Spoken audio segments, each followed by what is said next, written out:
Thank you. As we continue to admit people to the forum, just want to welcome everyone and thank you for tuning in. We are here tonight so that the community, the Tubman community, can hear from our two finalists for our principal position, but also so they can hear from you. And I want to thank everyone who has submitted questions ahead of time. And not only for that, but for this community's continued engagement in this process. I think I speak for the entire LSC when I say how much I appreciate it and how much the community has been engaged. I'm very proud to be part of this community and part of this council. I just want to give a little bit of information about the structure of the forum, how things will go tonight. But before I do that, I want to give a Tubman Bulldog shout out to Jonathan Beck for being technical support for this forum, not only being technical support, but for proactively volunteering. So thank you, Jonathan, we really appreciate it. And I'm sure Kim was probably supporting you in some capacity as well. So thanks to you too, Kim. I will be facilitating the forum along with Kirsten, who's a parent, a Tubman parent.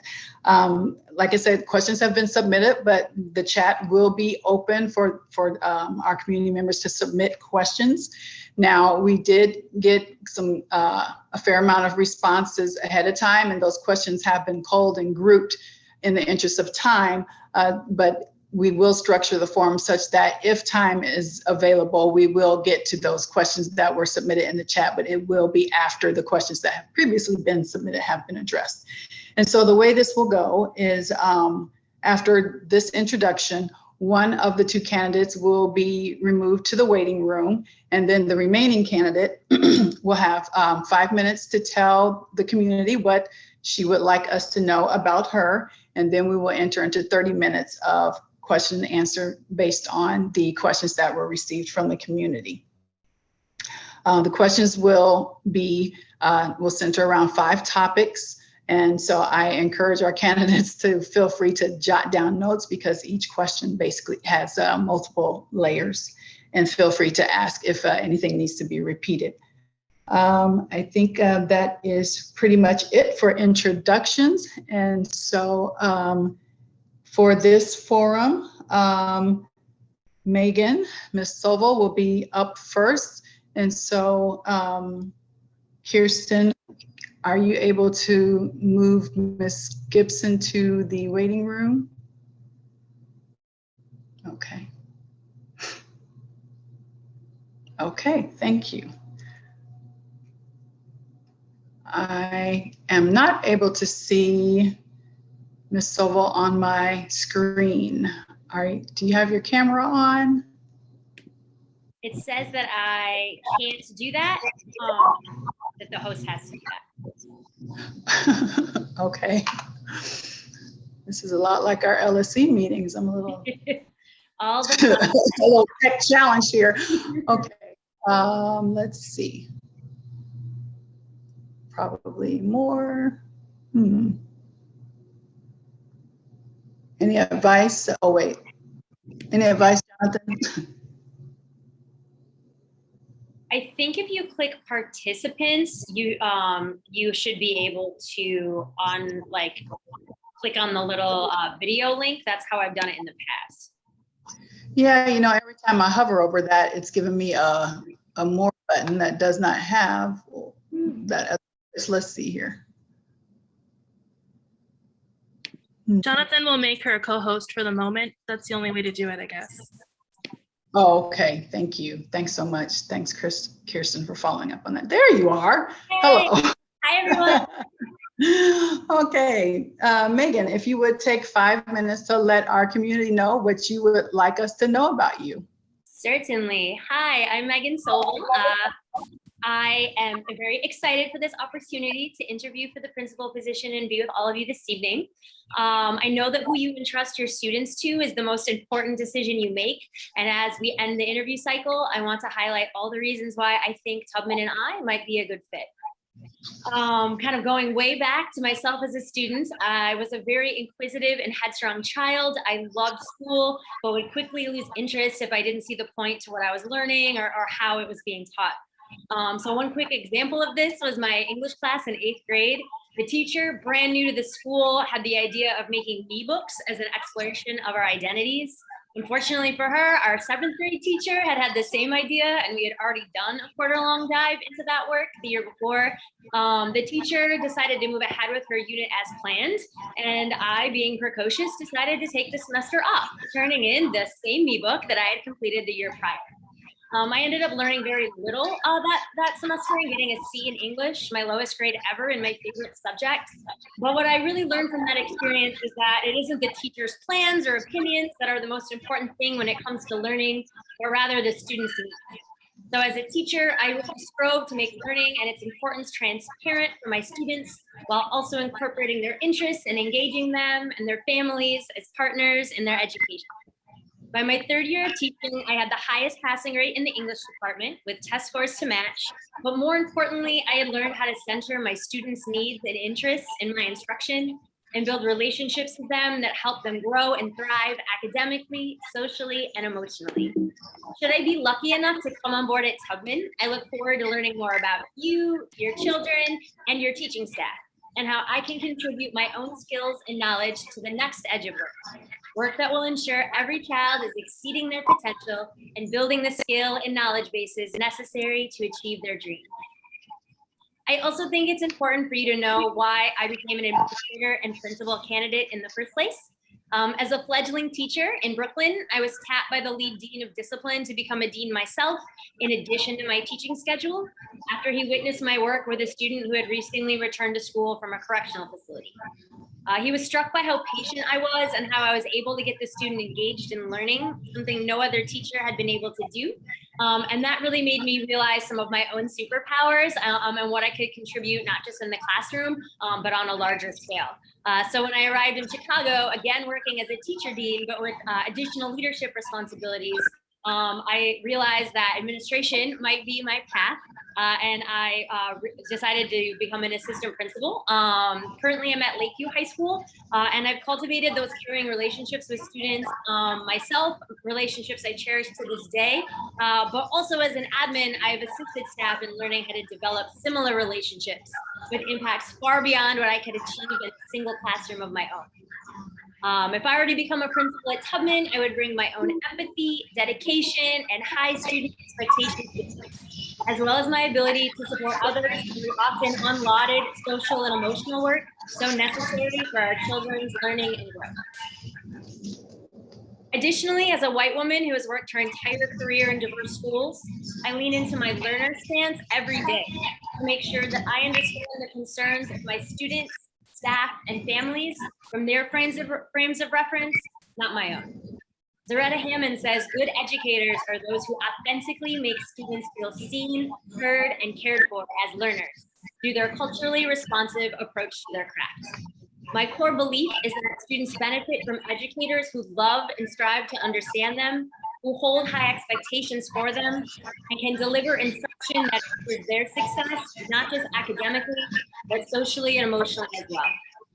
I would bring this perspective to Tubman, as well as how to support and or cultivate it as helpful among staff. Lastly, I want to stress my proven track record of student success, whether it was student growth using data-driven instruction cycles, in collaboration with staff on biases and grading practices. My systems-driven approaches have ensured a positive and lasting impact on student achievement and staff ability everywhere I have worked. I would count myself lucky to bring such skills to Tubman. Thank you again for your consideration. I'm very excited to meet you and learn more. Thank you very much, Megan. I just want to make sure you can still hear me. You're frozen on the screen. Oh, I can hear you. Okay, great. Okay, we'll proceed. Okay, the first question has to do with families and community, and it has several parts. Harriet Tubman is a diverse community to whom both unity and respect of every voice is paramount.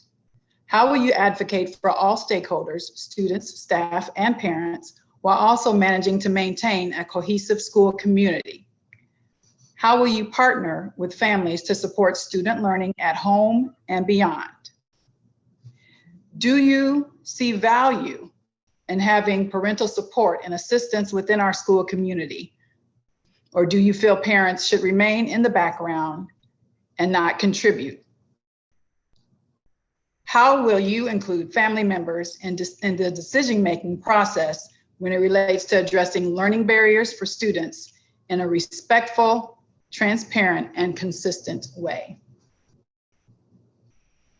Thank you. I think I captured most of the question, but I'll check in as I go to make sure I got it all. So definitely agree with the first statement on, respect being paramount.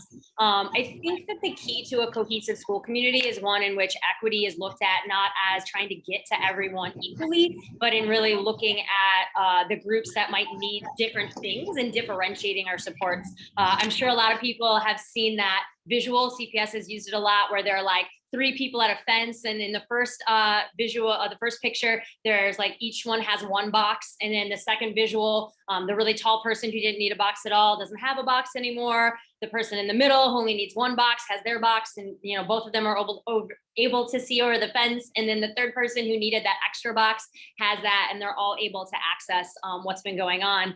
And then, of course, in the updated version, there's also that removal of the fence. So it doesn't matter. You don't need to, create different supports as much, because it's easier for everyone to access. And so that's really where my mind goes as a visual learner to building a cohesive school community. We want to, make sure that we have very clear communication, whether, maybe if it's not a positive like strength of ours yet, thinking about what that looks like, doing some reading on that. We did radical candor at Lakeview, and I'm a huge proponent of it now. That was kind of my championing, and it just makes everyone really clear about how we want to speak to one another, why we want to speak in that way. And once we kind of know how to speak to one another, really taking a look at our data. And I saw in your CIWP that you're already doing that, so that would just be me supporting that work and continuing that. There's going to be overall goals that as a school we need to accomplish, but we're also going to see whether it's a student with diverse learning needs, whether it's a certain race or a gender of students, that there are going to be groups of students who are struggling, and there's an opportunity gap for them. And so it's not, oh, those students aren't able to do it. It's like, we haven't figured out how to reach those students yet. And it is now our responsibility to get to the bottom of that with them, with their families, with their support staff, with administration, and figuring out what we're going to do for that group to close that opportunity gap and give them exactly what they need. So that's kind of my thoughts on, we want to work as a cohesive school community, but we cannot do that unless we are differentiated and making sure that every individual group, and down to even individual students and families, are getting what they need, not just to survive, but to thrive. Additionally, then partnering with families, that's something that I've always considered a strength of mine. When I first came to Lakeview, there were certain parents who would only talk to me because of, I'm very kind, but also very direct. I don't, I want to make sure that you feel my care, but through my honesty and my transparency. So, and partnering with parents for me is whatever works for them. You need me, to come by on a Saturday. I've done that so many times. You need me to drop the trumpet off at your student left at home, and now it's COVID. I got you.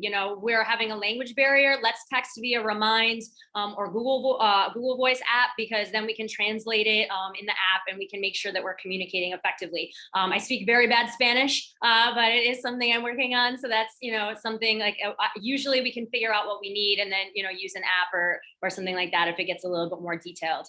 So for me, partnering with families is meeting them where they are, definitely thinking, oh, it's not that this person doesn't want to talk to me. There's something going on there, and then figuring out a way around that. Oh, you work 3 jobs? Like, okay, we'll just email, right? We're not going to be able to do that call or that meet. And then also just that kind of going back to that honesty and transparency. Let's just be real with one another, right? Like, tell me what is working for you, what is not working for you. Like, please don't pull any punches with me. I want to know exactly what's going on and how best to support. And of course, with valuing parental support, I hope, there isn't anyone on this call that thinks that parental support isn't helpful. Like, your babies are yours. Like, you brought them into this world, whether you birthed them or you adopted them or you're a caregiver, that took responsibility, and that is beautiful. And you have knowledge beyond what anyone at the school could ever possibly have. And I want to make sure that I bring in every single stakeholder, especially parents, because they're going to have ideas and information that I just won't be able to get anywhere else.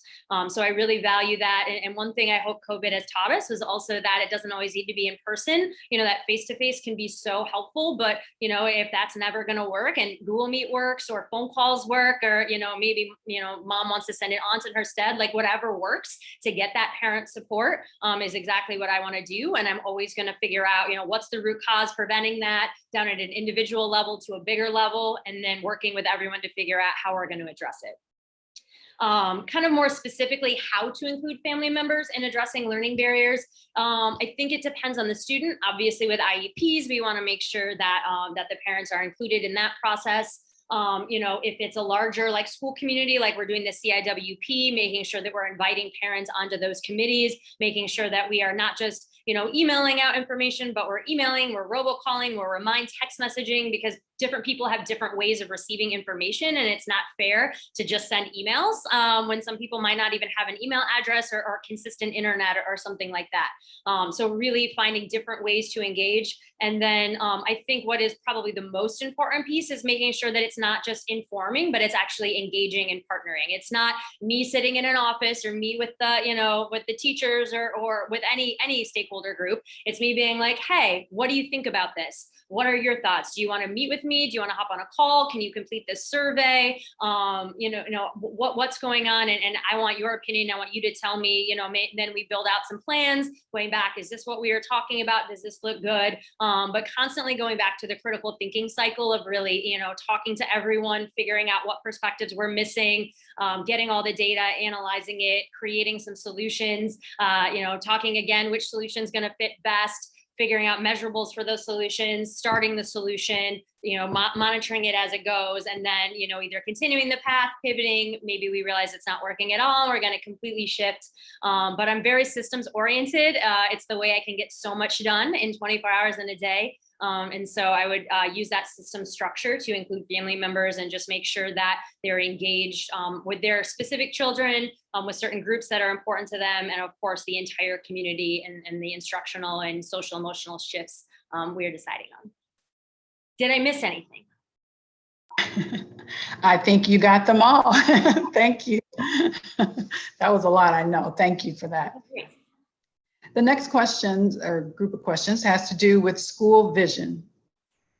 What do you see as Tubman's strengths, and what is your plan to take this school to the next level? What do you see as Tubman's challenges, and what are your plans to address them? How will you attract and retain top talent? And what is your vision for Tubman in 2025? Awesome. Love all of these. Let me get down Tubman 2025. All right. So Tubman's strengths are definitely the overall school growth and attainment. In doing my research, I see that all students are exceeding the district attainment metrics. Half of all grades are exceeding growth metrics in both reading and math.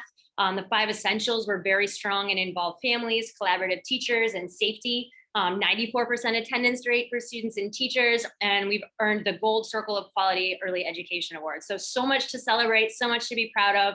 But of course, we're never happy with just being great. You know, we want to, what's the next edge of growth? What's going to help our students even more? So again, just in digging into data I can find online, I do have some questions around the following. I don't want to assume I know anything, but I did see that the 4th, 5th, and 8th graders are showing below average reading growth.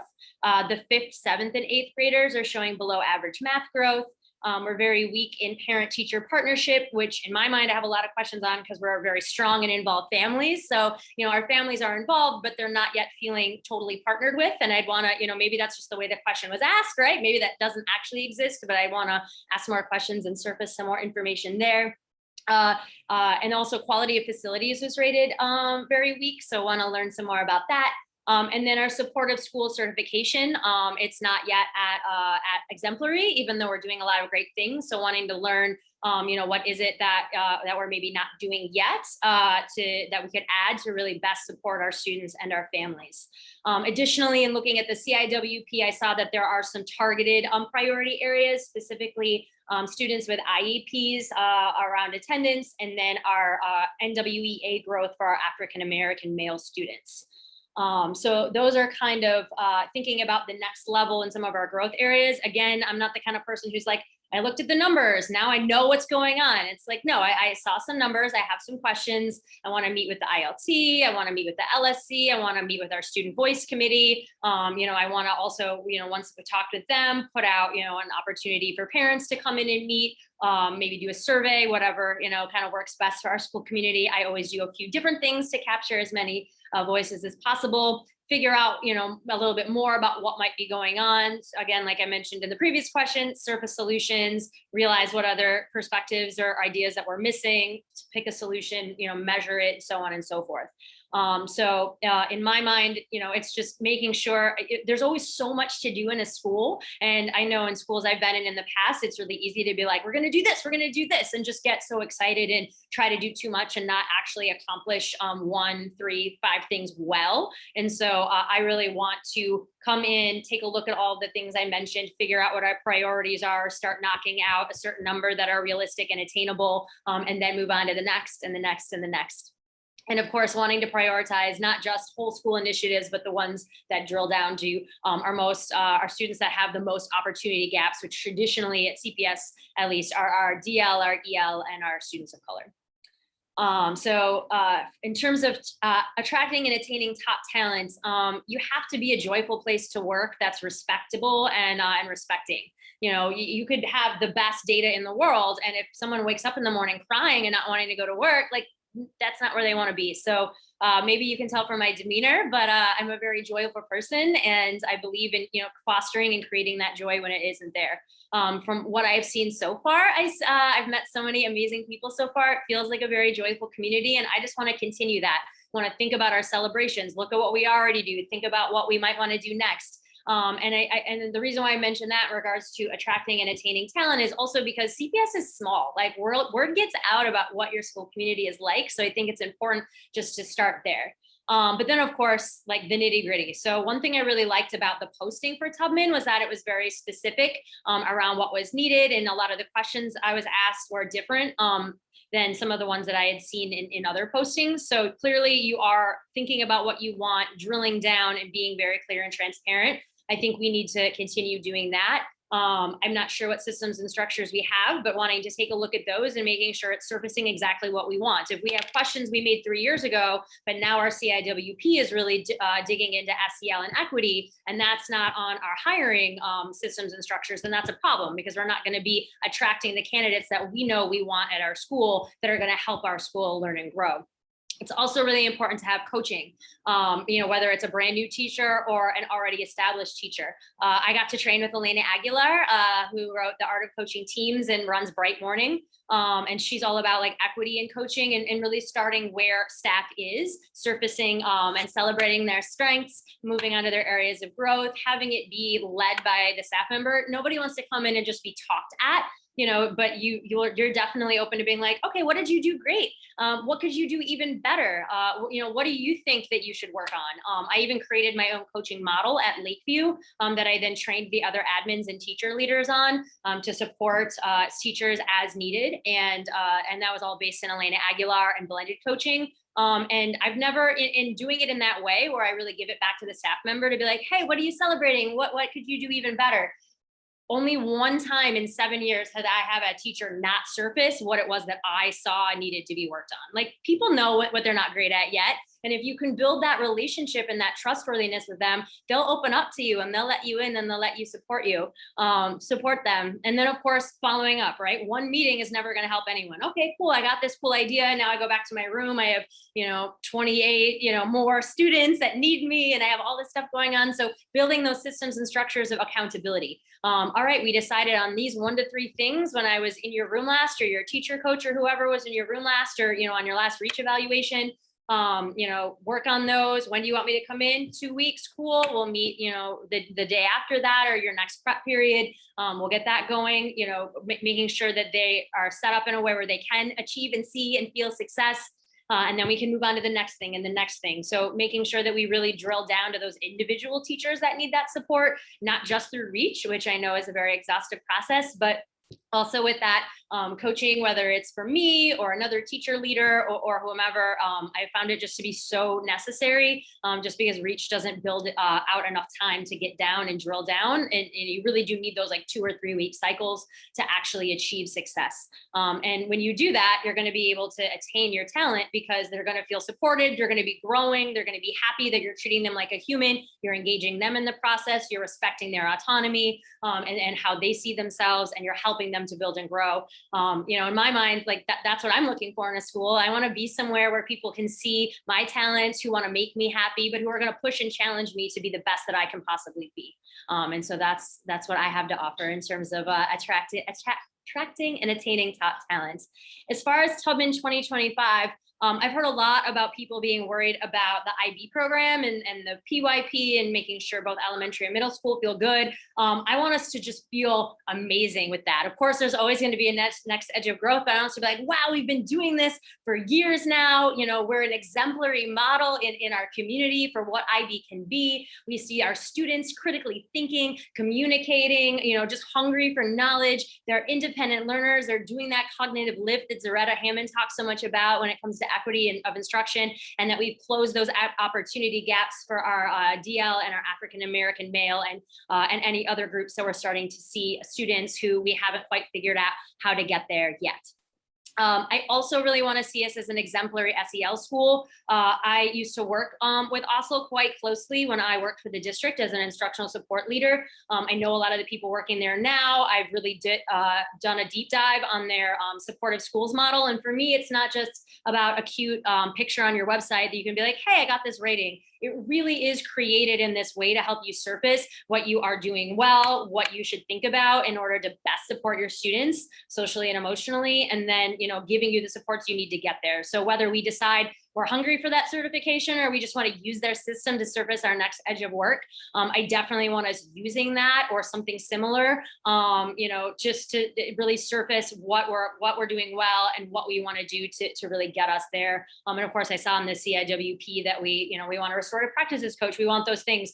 I became a dean at 24. I've been doing restorative practices since before that was a word. It is one of my superpowers. And I know that if I came on board, I could get Tubman where they want to be. And so that's what I really hope to see for Tubman, the realization of everything in their CIWP, their IEP program, closing those opportunity gaps. Thank you, Megan. The next question is in the area of education.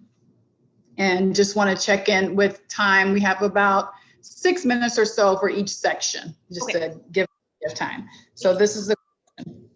What are your views on how kids best learn to read?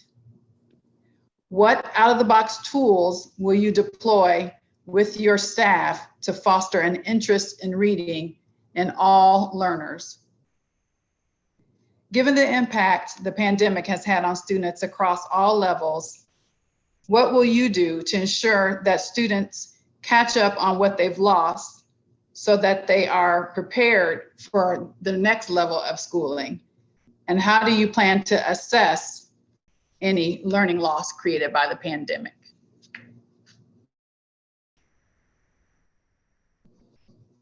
Excellent. So how do kids best learn to read? We know it's twofold. We know that we need them to have fluency. We need to build that phonics instruction, but we also need to do that bigger picture, main idea understanding piece. If you have one without the other, you get students like I have often got, where I'm like, wow, this kid reads really fluently, but they're not passing my class. And then I have to go and do the diagnostics and realize that the student's fluency is on point. Whatever elementary school they went to, their phonics program was amazing, but they were really missing that understanding piece and that part of the reading program to make sure students weren't just reading the words and knowing the sounds, but knowing how to make meaning out of their language.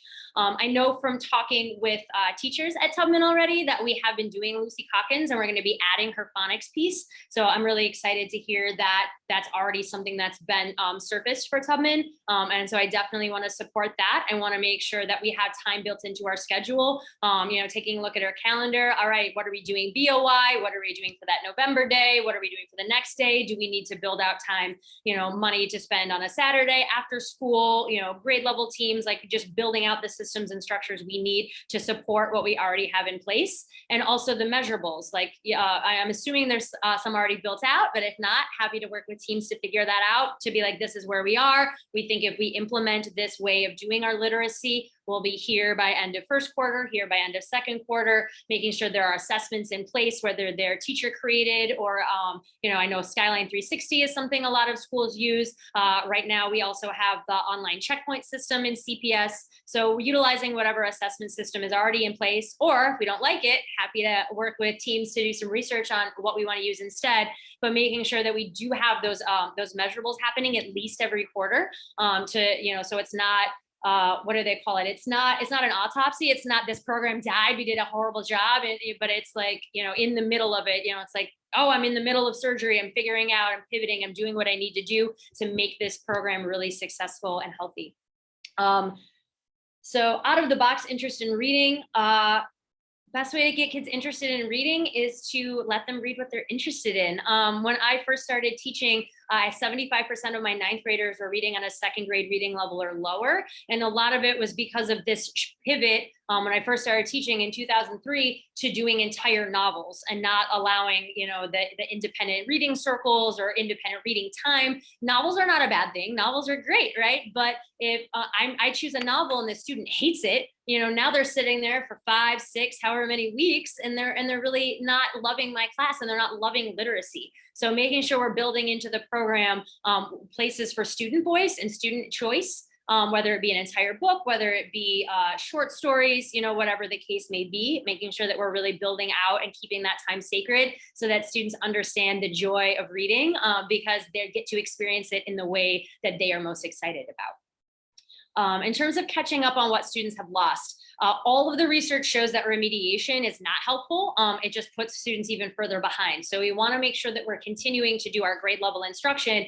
but that we're scaffolding it and differentiating it in ways that actually catch up our students. So if I'm a couple reading levels behind, probably isn't appropriate for me to read, along with everyone else, exactly that grade level text. I'm going to need one that's reduced. I don't know if we use like Newsella or programs like that, but there are lots of programs where you can get a reading passage and then you can drop it down a reading level. You can drop it down a reading level. So differentiating those reading levels so that all students are meeting the same objective, but they're utilizing a different reading passage or they have sentence stems to do the writing passage. Including those supports, differentiating and accommodating and modifying our instruction, that will get all of our students caught up where they need to be. And of course, assessing, going back to what I was saying before on the measurables, whatever we're doing, we need to be assessing, at least every 5 weeks, and then having those built-in ones before that the teachers have created or are part of the Calkins reading program, because we don't want it to be an autopsy, right? We want to know what's not working,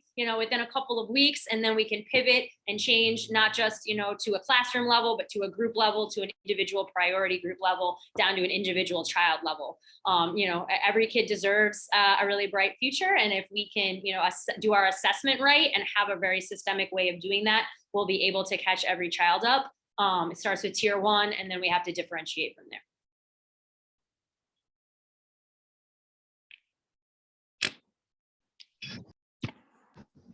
There we go. Thank you. Okay, the next topic centers on communication and leadership. What is your reason for wanting to be principal at Tubman? How do you approach communication? What is your communication strategy? What is your approach on delivering good or hard news to your school community? I should clarify, good and hard news. Can you describe a time when you were a teacher that you have felt inspired or motivated by an administrator?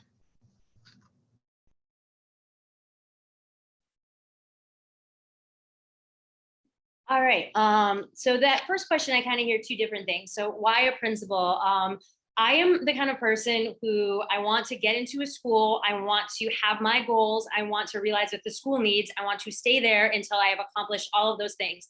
I stayed at my first school for 6 years, stayed at my second school for 3 years, I've been at Lakeview for 7 years. So, I'm not like a year and done. I'm also not going to leave before the work is really done. So at this point at Lakeview, I'm very proud to say that our social emotional learning is really on point. When I came in, it was kind of living with me. It was very siloed. All of our departments now really see the need, particularly after COVID. They also are really seeing the joy. They're like, wow, I got to bond with my students on this really insane level that I've never experienced before. And it's like, yeah, we could do that every day. That's insane, right? So, just helping with that. And then the equity team was a huge baby of mine. Being in such a diverse school, such as Lakeview, for the high schools at least, it's very, very diverse in CPS. But yet you're looking at our data and coming in as a dean and being like, 42% of our suspensions are Black students, but they're only 10% of the building. Like, we have to have some real talks about this, and we have to figure out what's happening. I'm happy to report that all of that has gone the right way. We've really gotten our suspension rates where they need to be. Every single thing that happens in the building is now addressed with restorative practices, both in the classroom and by deans and administration. And I share all this to say that, I feel very good that I have learned what I needed to learn as an assistant principal. And I know that I am leaving the school in a better place where I left it, and in a place where they don't need me anymore. And they are also ready for me to move on. So that's why I want to be a principal. Specifically at this time, I put in my time, I put in my legwork as a teacher for 9 years, as an instructional support leader with the district for a year, as a dean of instruction in an AP at Infinity, Math, Science, and Technology High School, and now at Lakeview. I've really put in the time and the effort to make sure that I really am an expert at what I need to be. I submitted I'm a little bit extra at times. I took some time looking at the principal competencies and submitted with my application at Tubman all of the ways that I hit them in various ways. So it's like, I did my own assessment, right? I took a look, I was like, okay, am I really ready for this? I think I am, but am I? According to CPS, I'm good. And then why Tubman? I know some people are like, she's from high school her whole time. Why does she want to come to elementary? In really doing soul searching, I realized that I chose the high school path at 23 because I thought teaching novels and that level of instruction would be more fun. Now I'm 41 and I'm realizing that I love little kids and I think I have a lot to offer. And I'm really excited at learning more about that. I also, in looking at schools to apply to, I just want what's a good fit, both for me and for the school. And in looking at Tubman and realizing, wow, you're doing some really amazing equity work. I can support that. I have ideas that, I could bring on board as well. SEL is my superpower. I'm so excited to get to do that at a school like Tubman. Clearly you already have some great things in place. I know I could kick that up to the next level of work. And of course, academics, I already mentioned all the things that we're doing amazingly and some of the things we could do even better. I know my systems and structures approach. I know all of the training I have in CPS with literacy, with assessments, is going to be able to support that next edge of work. So that's why a principal, but also why a principal at Tubman.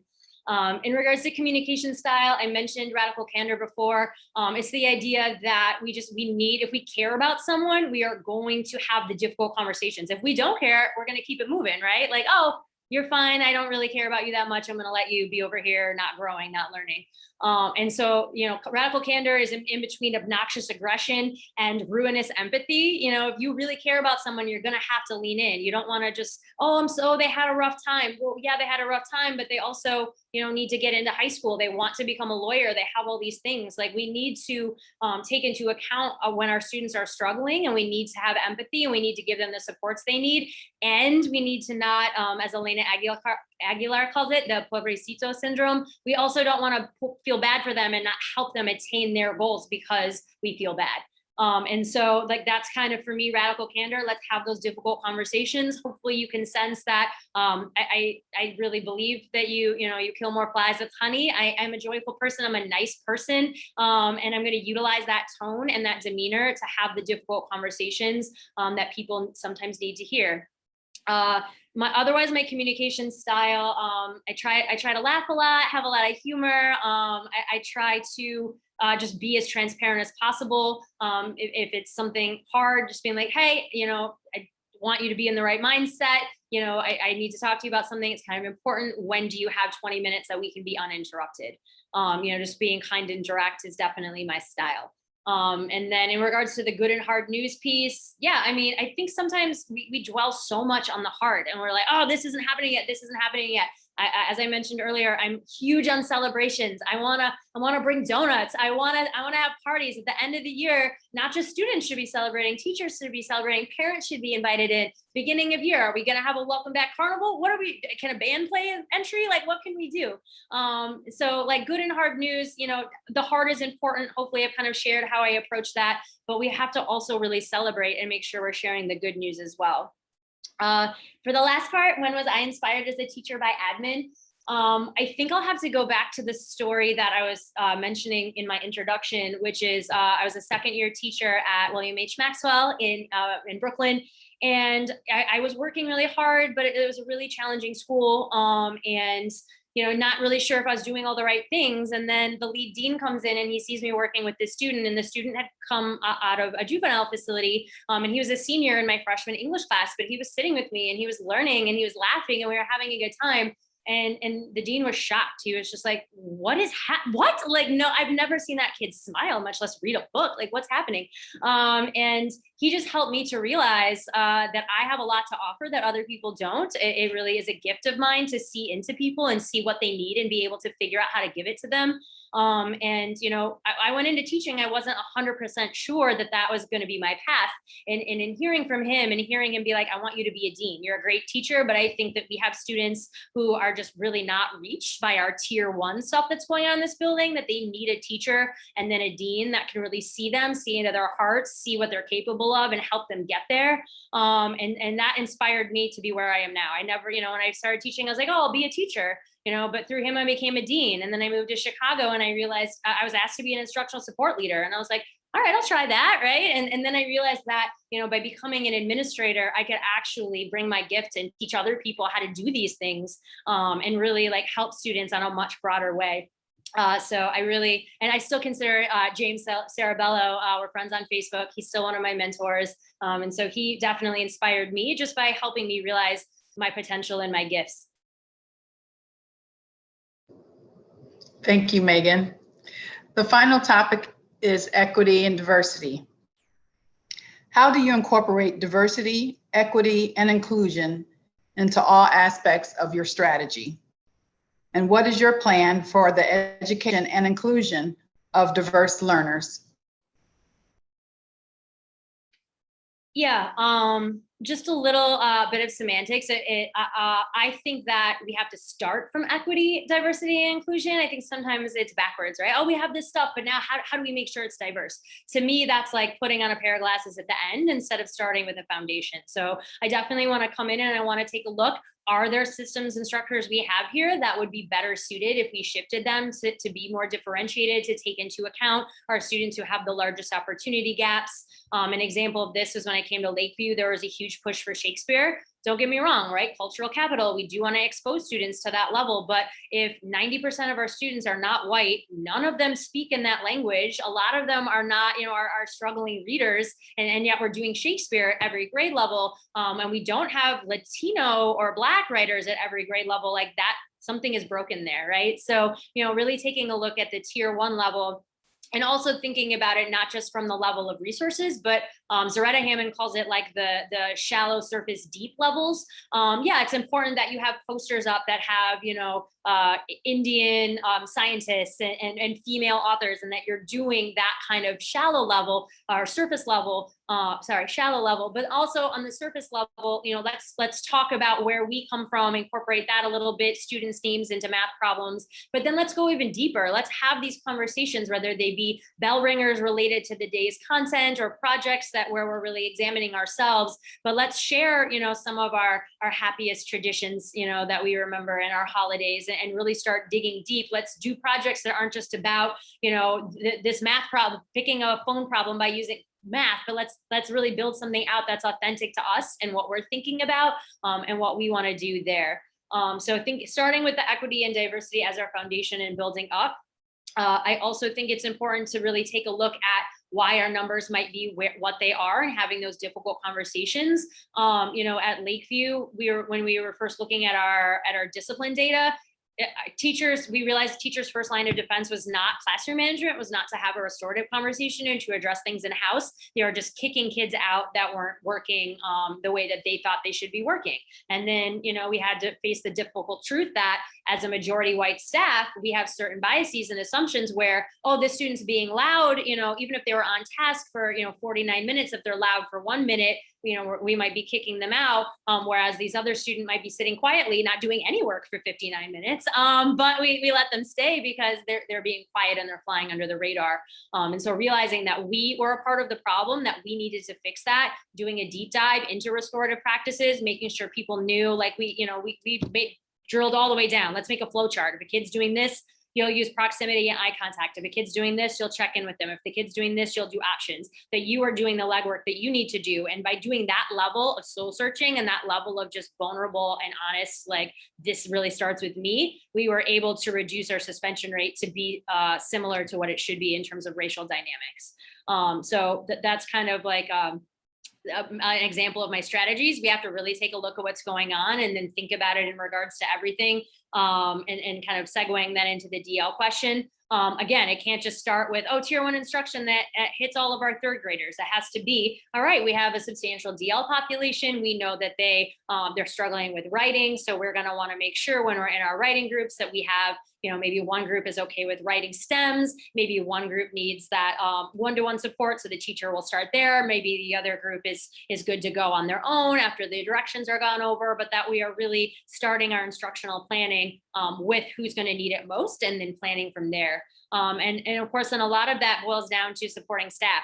We can't just assume that staff knows how to differentiate, knows how to scaffold, is comfortable looking at themselves in these ways. At Lakeview with the equity team, I started it 6 years ago now. And of course, at first, like we just couldn't have those difficult conversations. On the 5 essentials, we were rated a 1 in terms of staff to staff trust. You can't get any lower than that. So we just had to be real and honest. Like, why aren't we trusting each other? Let's start with something that we can talk about that isn't too challenging. Let's look at brain activity and trauma. And then let's take a look at how race comes into that, how socioeconomics comes into that, how gender comes into that, how sexuality comes into that, and kind of baby step our way up. And then we realized, wow, we just don't know a lot about our history and how this is impacting our students. So let's take a look at redlining and some of the things that are really impacting what our students are showing up with and some of the things we're seeing in their data. Now let's think a little bit about individual bias, particularly with our discipline data, how we're all affected by this history, how it comes inside of us and what we need to do about it to change.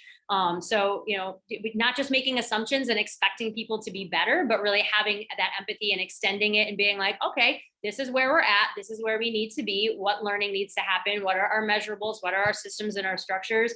And just making that happen every day. I see a lot of talk in the CIWP about equity and inclusion. I'm really excited to learn more about what that looks like at Tubman. But I'm trained in restorative conversations. I'm trained in peace circles, talking circles. I'm an SEL affiliate, which means I've gone through years of CPS training to become a practitioner. And I can lend my services to those schools. I'm on the list right now to become a courageous conversations trainer. I've trained with Zaretta Hammond and Elena Aguilar on equitable coaching and teaching. So I just have a lot of learning that I've done that I'm really excited to get to share, hopefully at Tubman. Thank you so much, Megan. That concludes the question portion for this part of the forum with you. Thank you again for allowing us to get to know some more about you. Kirsten, if you could please have Megan wait in the waiting room and bring Kimberly on. And we'll see you in a bit, Megan. Sounds great.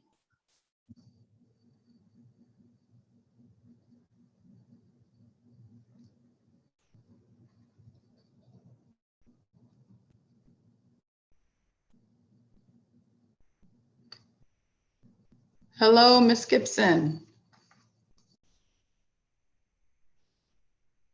Mr. Beck, we may need you to turn her camera on as well.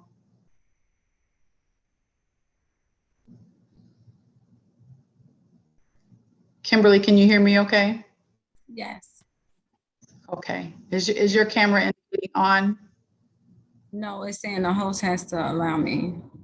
Okay. Did it come on? You know, No, not yet. We'll get someone to take care of that in just a moment here. We had the same issue.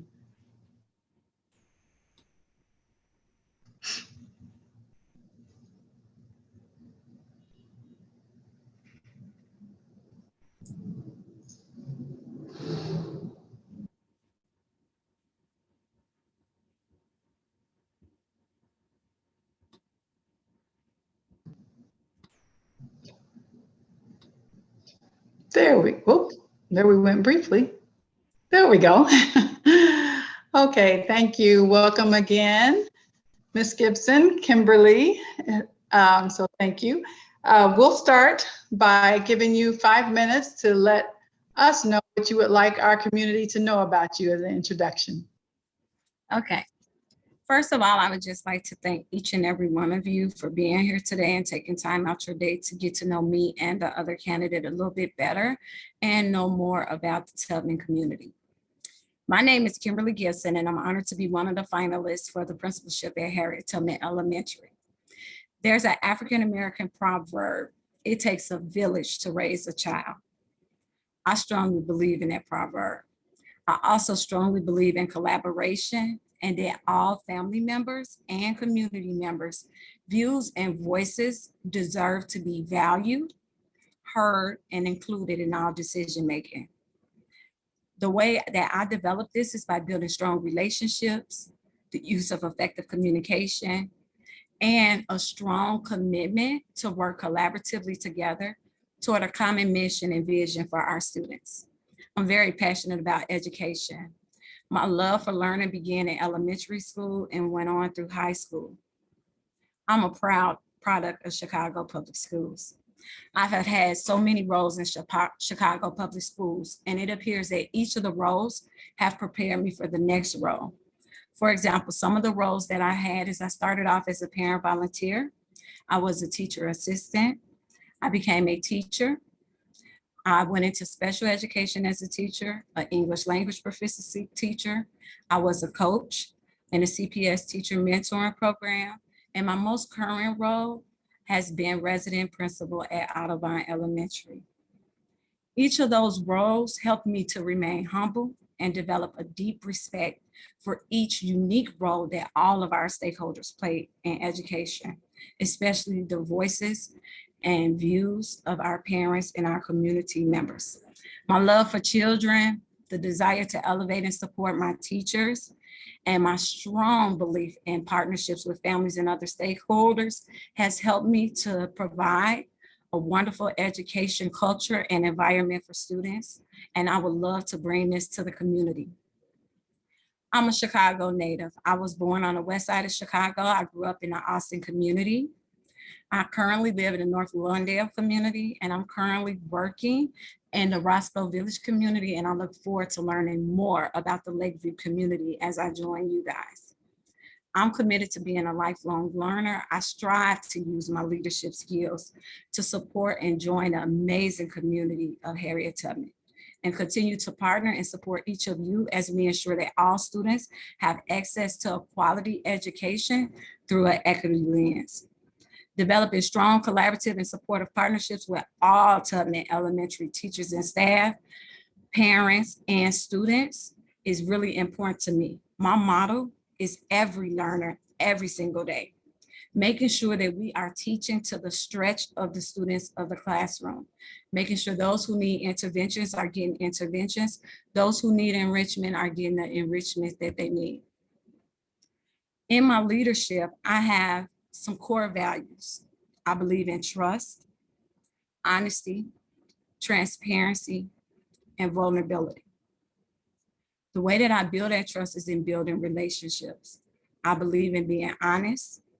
I believe in admitting when I don't have the answer yet, but I'll get you one. And I believe in being honest when I make a mistake. I'll share that I made a mistake or I was wrong about this, and I'll learn from it, reflect from it, and I'll move on.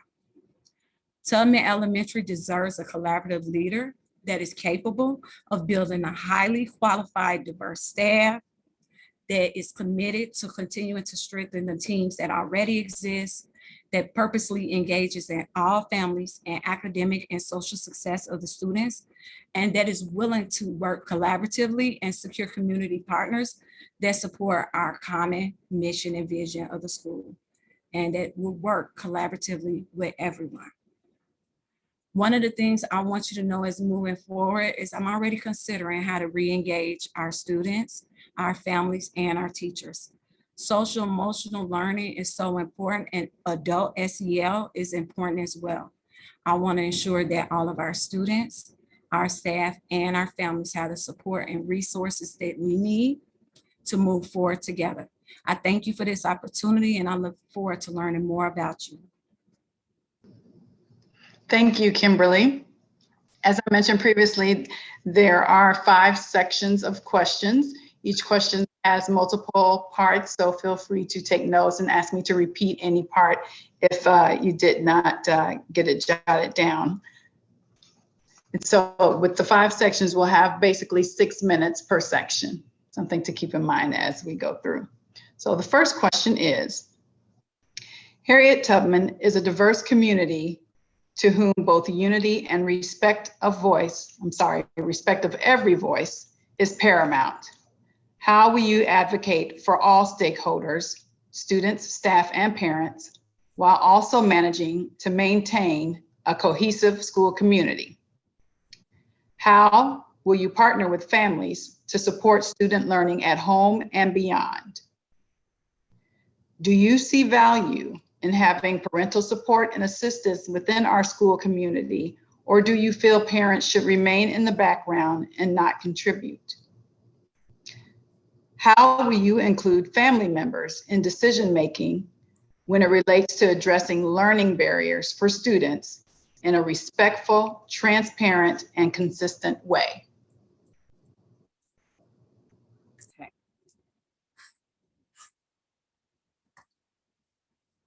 So, in order to support diversity, unity, and respect everyone's voice, it's really important that we ensure all voices are included.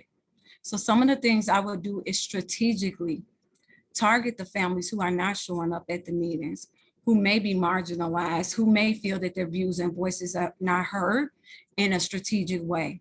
I will reach out in multiple ways of communicating.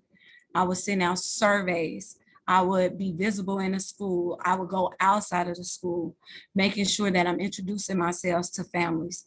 I will work strategically with our staff to recruit all of our family members' voices at our meetings, hold monthly meetings such as principal conversation, really go into the community and try to understand why aren't some of the parents participating? Why do they feel that their views and voices are not being valued or heard at our school? And really listening to them and inviting them in to be part of our community. I often find that when we have dissenting opinions, sometimes families won't engage. But dissent is part of our democracy. Dissent is important to have.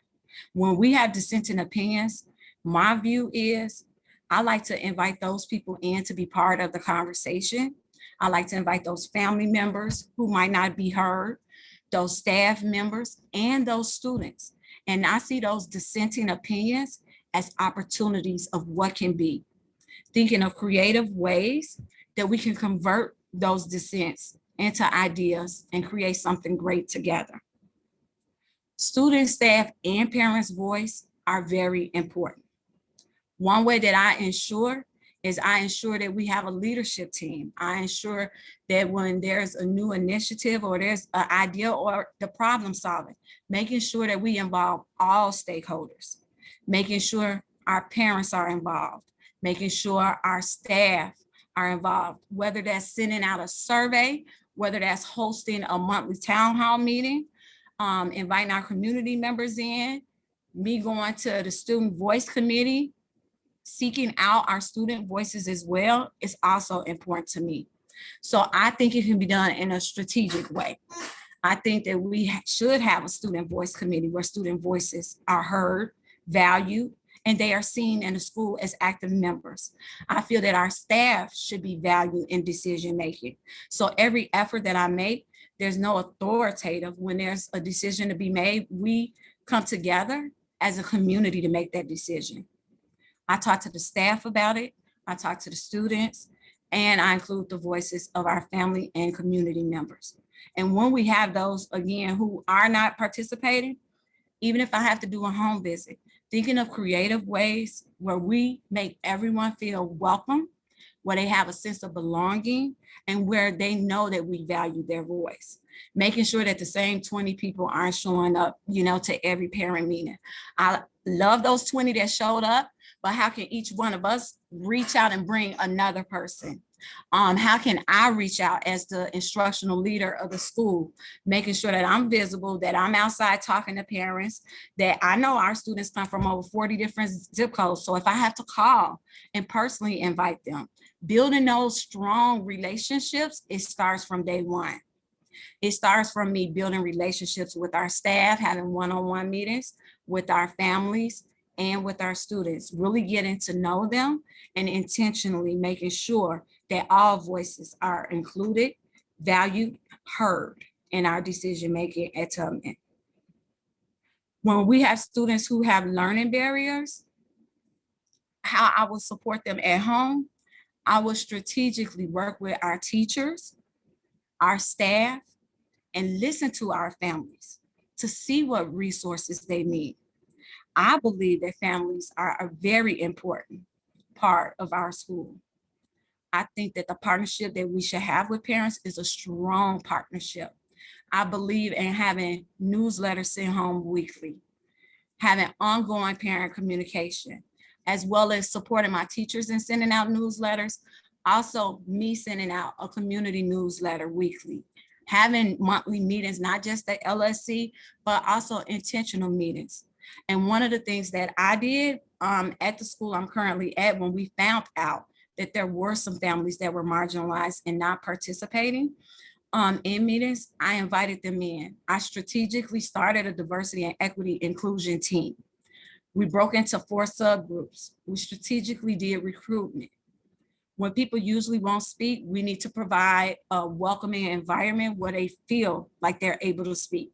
So one of the things we did is we invited our parents of color and our parents of students of color to a meeting just for them, where we could just hear some of their concerns, hear what they feel are some steps that we could take. And then we brought it to the larger school and the larger community. And we listened to the students and we listened to our staff. And then we came up with some ideas.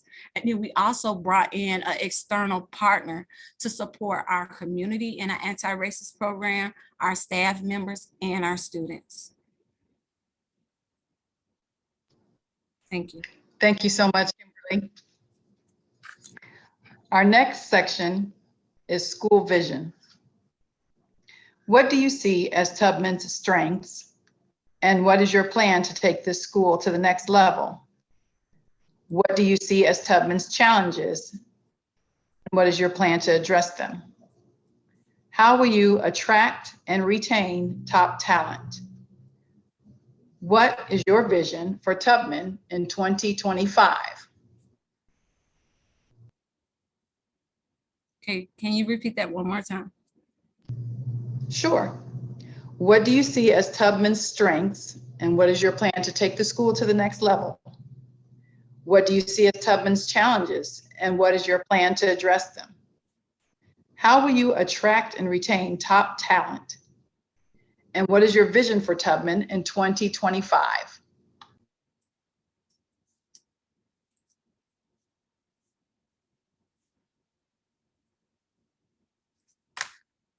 Okay. So one thing that I have noticed of strengths of Tubman is the strong commitment from families, teachers, and students for diversity, equity, and inclusion in the school. That is evident from the interview process, that's evident from the work I see, it's evident in the data that I see.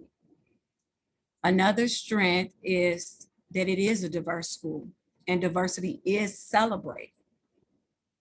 And I would like to build upon that strength and ensure that we continue to celebrate diversity, but we're also strengthening the equity and the inclusion piece that is valued by all and is implemented in our decision-making and in our teaching and learning. Challenges that I've seen at Tubman is I wanna work more with our teachers and our families in building relationships. I noticed that the staff and the teachers have a good relationship. I want to continue to build on that with our families and strengthening our families in various ways.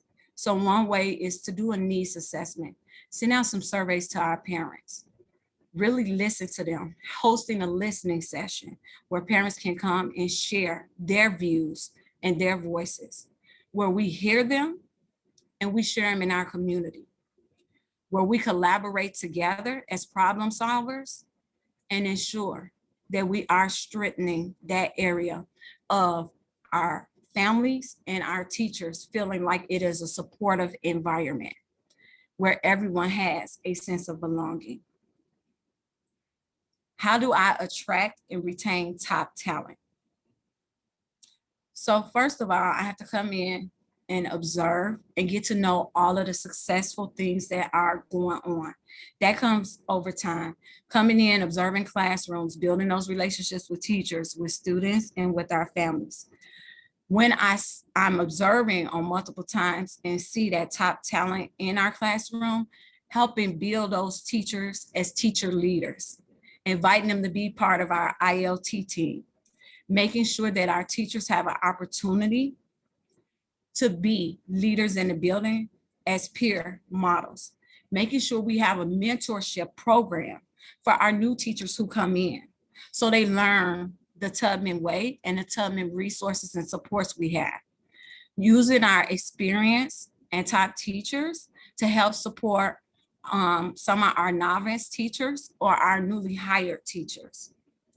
The way that I also retain our top talent is supporting our teachers in continuous growth, continuing to build those teachers' capacity, continuing to listen to them on goals for their professional growth, observing and trying to know what areas that teacher can still, that's a good teacher, but how can we make her great? Really, really listening and working collaboratively, but also using my knowledge, making sure teachers understand the Danielson framework, making sure that they have experience in the Danielson framework and using it more not as an evaluation tool, but as of how can I improve my practice and grow so I can increase my student success in the classroom. My vision for Tubman for 2025 is that it is a diverse school where every student, staff, and family and community member feels welcomed, feels that their views, their voices are heard, they feel that they're visible, they're seen, and they're actively engaged and invested in the continuous improvement of Tubman. I see us not only as a level 1+ school, but as a model school where other schools are coming to visit and look at what strategies did the Tubman school, because it's not just the leader. It takes all of us working collaboratively together to be a model school. What did they do differently? And how can we take what they did and mimic it here so our students and our families and our staff all have a sense of belonging, they all work collaboratively together, and we see the same results that they see. I see a wonderful fine arts program that's known by all. I see our students going off, doing great things, whether they go to selective enrollment schools or their neighborhood schools. I see them being global leaders and community activists. I see them empowered in their own learning. And I see a community where they really understand it takes a village to raise a child, and we all work toward that common goal every learner, every day can succeed, and we all have high expectations and believe that the students can rise to those high expectations. Thank you, Kimberly. The next section has to do with education. What are your beliefs on how kids best learn to read? What out-of-the-box tools will you and your staff use to foster an interest in reading in all learners? Given the impact of the pandemic across all levels, what will you do to ensure that all students catch up on what they have lost and are prepared for the next level of schooling? And lastly, how do you plan to assess learning loss due to the pandemic?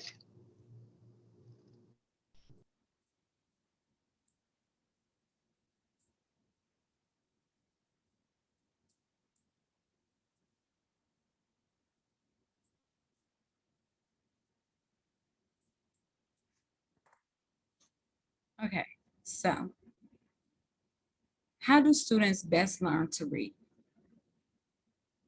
Students best learn to read with repetition, with teachers sparking a joy for reading and learning in the most creative, innovative ways, and families supporting that learning at home, reading with their child daily.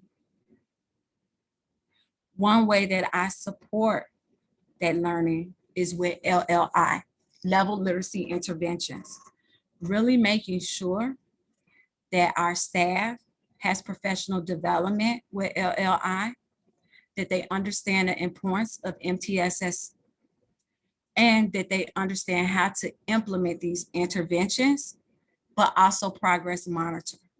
When we're coming up with the strategies and interventions that we're using, it's important not to leave out some of our most important stakeholders, which is collaborating with our families, making sure that they're part of the conversation when we're trying to add these additional supports, or we have suggestions. Also listening to what suggestions parents have, what's working well at home when they're working with their child learning to read. Not assuming that we have all the answers, but working collaboratively to support each and every child. During the pandemic, one way to address individual unfinished learning, I like to call it unfinished learning instead of learning loss. All students learned something during the pandemic. So that's why I call it the unfinished learning versus learning loss. One way to address the unfinished learning is to have an individual education plan, individual plan for every student, setting goals with every student, making sure that student understands the goal, sharing that goal with the parents. What's their goal for that student? You have to build relationships with students. We have to understand this was a global pandemic. Many students suffer trauma, loss of loved ones, and suffer many things that we couldn't even begin to imagine in their homes. We have to make sure that we're addressing their social emotional learning as well as their academic, making sure we're teaching those social skills. We're teaching them how to calm down, regulate their emotions, and making sure that they have resources when they need additional support in their social emotional learning, which is not just a classroom teacher, but our wonderful clinicians, such as our social worker and our counselors, making sure that we're utilizing all of the resources to support our students to be successful. One of the ways to assess unfinished learning is first giving the students opportunities to get back in the classroom, engaging the students to be excited about coming back to school, not just starting in with testing them first week of school, but really getting to build those relationships with our students, teaching rules and routines, and really seeing what our students' needs are. Once we do that, we can engage in ongoing formative assessments. We can use 360, which is one of the screeners that CPS the district has provided us to screen students, and not just targeting students we think might be at risk for failure. We should get that screening to all students because all students have went through this global pandemic, and we need a baseline to see where our students are coming in the fall. And from that baseline, having ongoing formative assessments aligned to the standards. What are our goals for the students? What goals have we set with them? Sitting, having those conversations with our students, sharing it with our families. That's how we can best address the unfinished learning that our students have experienced. And also, if there's additional support, giving time for those students to have those interventions prior to just referring students. We're going to have multiple students coming in at different levels because of the pandemic, but allowing them that time to catch up on their learning and learn skills that they might not have learned or might not have mastered as of yet, and believing that they can learn them. But if we notice that there are students who need additional support through our ongoing progress monitoring, then after 6 weeks of having, accurate data, having those conversations and collaborating with the families on what our next steps should be. Thank you, Kimberly. The next topic is communication and leadership. What is your reason for wanting to be principal at Tubman? How do you approach communication, and what is your communication strategy? What is your approach on delivering good and hard news to your school community? Can you describe a time when you were a teacher that you have felt inspired or motivated by an administrator?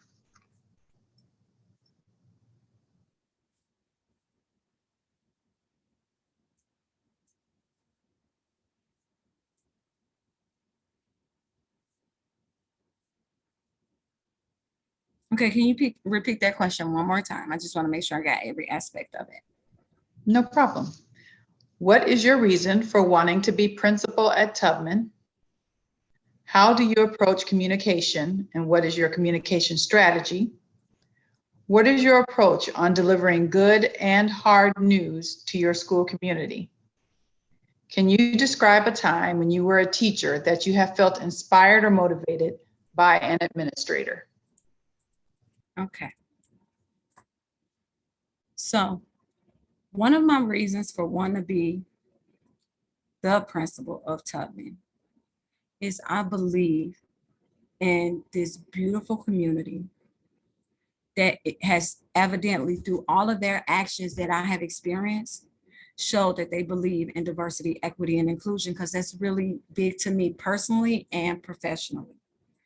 Also, I have never seen a more committed team, staff, students, families that all want to see Tubman grow into something that we all can be proud of, where we can all sit and say, wow, I contributed to the success of that school. I believe that I have the skill sets necessary to come in and work collaboratively with you guys to move the school forward. I believe communication is one of the most important things a principal needs to have and be effective as. I believe that it should be concise, clear, and it should be multiple ways. The pandemic taught us that there's multiple ways of reaching students and families. I believe communication needs to be telephone, it can be virtual, it can be email, it can even be a home visit, which I've truly enjoyed engaging in this past year, really going to meet students and families, really getting to see how I can support them more. Also, communication needs to come with transparency. You need to be very transparent with what's going on. So when I have to deliver good or hard news, with me, it's timely. It has to be right away, but it has to be in a manner that comes from compassion and empathy to those I have to deliver that good news to or that hard news to.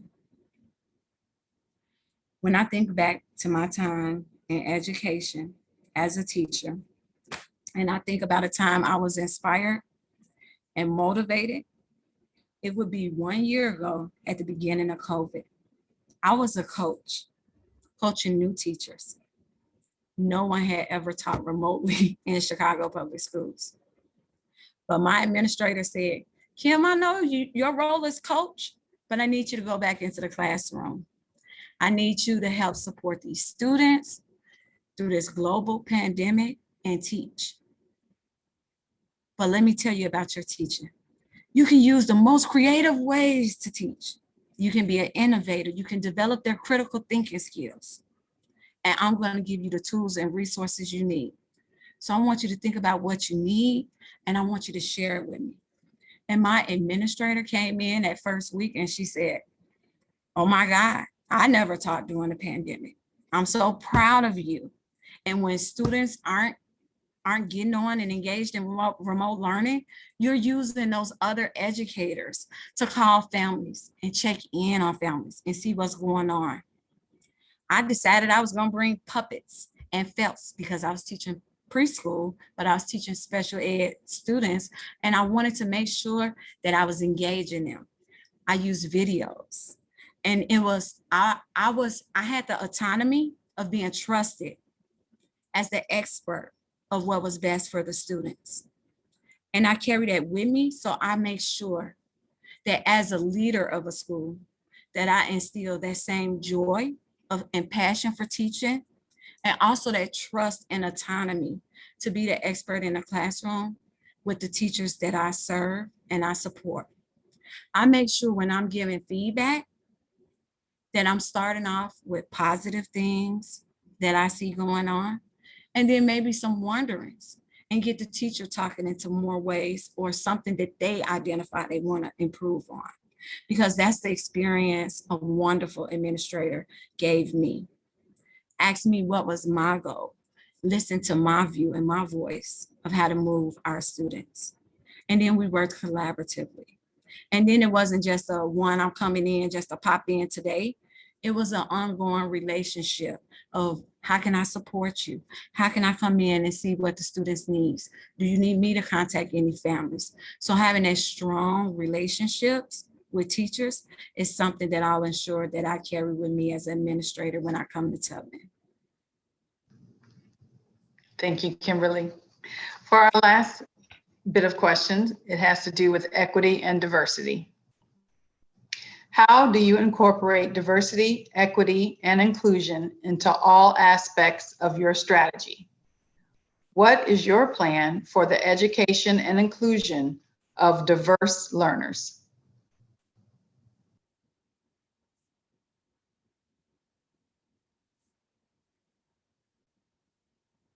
Can you repeat that one more time?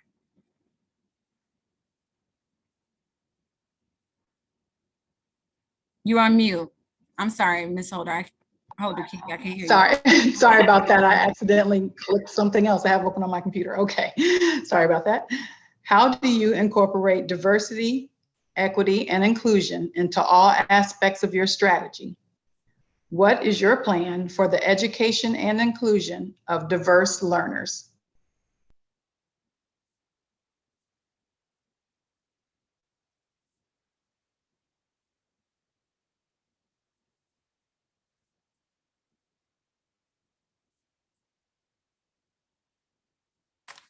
Okay. So how do I include diversity, equity, and inclusion? Is I ensure that when we're solving a problem, we're doing it with a diversity, equity, and inclusion lens. And in order to do that, we need a representative of all stakeholders to participate. We need to make sure that we're including diversity in everything we do. Every time I think about something, I'm student-centered. How would it support our students' learning with diversity, equity, and inclusion?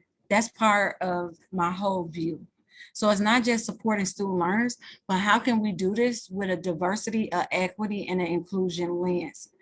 A lot of people, we need to start with diversity. There's diversity within diversity, within different cultural backgrounds, linguistic backgrounds, within own races. So understanding and respecting those diversities and celebrating them and ensuring that we include them in all our decision making.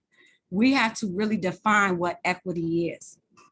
Equity is given, my definition of equity is given the supports that that student needs or that staff member needs to be successful and the resources they need. It's not giving equal opportunity, but it's giving what that person needs to be successful. So what one student needs, another student might not need. Or this student might need more social emotional learning support to attend the task, but can learn. And we need to ensure that students are getting what they need. I strongly believe in inclusion. So I spent 23 years in special education. I believe that students should be included as much as possible in inclusion when it is possible, because all of us learn from having a diverse group of students in a classroom.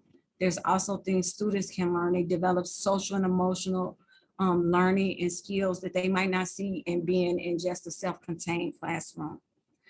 My plan for education and inclusion is I'm hoping that we can get to inclusion model on every grade level, where we can have 2 teachers in a classroom to support all students' learning needs, a general education and a special education teacher.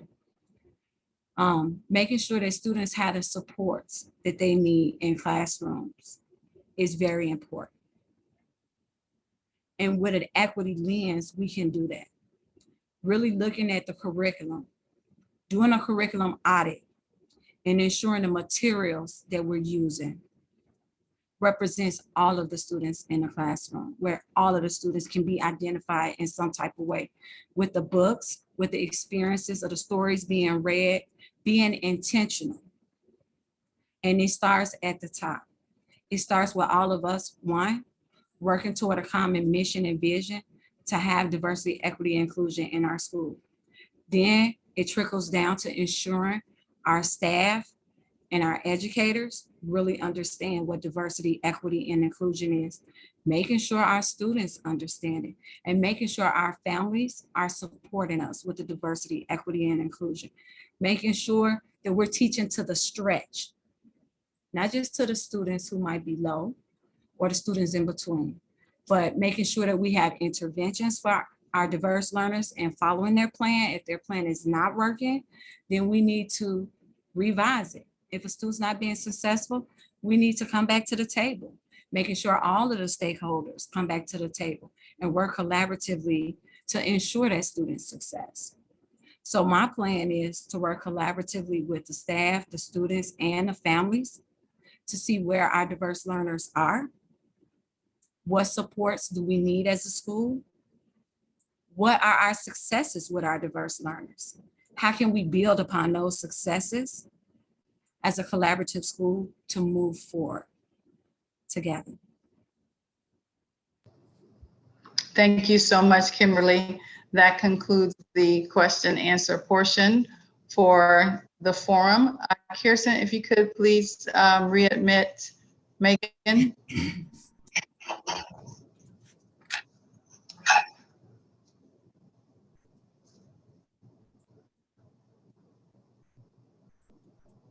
Okay, I think we just split my screen.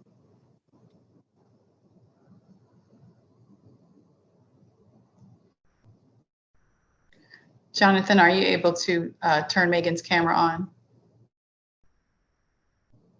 Thank you. Oh, thank you. Okay, it is 7:30 on the nose. I have not seen any questions come through in chat, but that does not mean I may be looking at the wrong thing. Is that the case, Kirsten? I don't see any either. Okay. All right. I just want to thank everyone for the role that they have played in this forum, be it tuning in as a community member, assisting with getting this forum going, and our candidates, and to all those who submitted questions. And thanks for spending your Wednesday evening with you. Candidates, thank you so much for giving our community a chance to hear from you and get to know you a little bit more. And we will be in touch. Go Bulldogs. Take Go care, everyone. Bulldogs. Thank you, everyone. Bye. Good night. Oh, Jonathan, you can stop the recording now.